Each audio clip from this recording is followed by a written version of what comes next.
Madam, main ரோட்ல இருக்கோம், தூசி வரதானே செய்யும். ஆ நல்லா நியாயப்படுத்தி பேசுற. நான் சாயங்காலம் வரும்போது இந்த மொத்த இடமும் கிளீனா இருக்கணும். அப்புறம் கிளீன் பண்ணும்போது ஏதாவது பொருளை மாத்தி வச்சனா உடனே அதே இடத்துல திரும்ப வச்சிடு. புரியுதா உனக்கு? நல்லா புரிஞ்சுது. காலங்காத்தால இப்படி ஆடுறா. என்ன சொன்ன? ஒண்ணும் இல்ல மேடம். இவனுக்கு பாம்பு காது.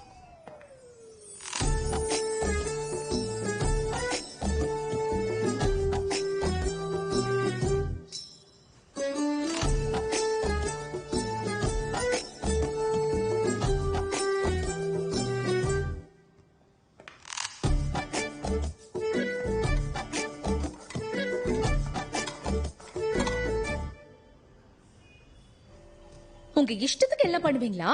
கொஞ்சம் கூட மேனஸ் தெரியாது. ஹலோ, உங்ககிட்ட நிறைய வாட்டி வார்ன் பண்ணிட்டேன். உங்க வீட்டோட வேஸ்ட ஏன் பாக்ஸ்ல போடாதீங்கன்னு. மேடம், என்னோட பின்னு நிறைஞ்சிடுச்சுன்னு நான் தான்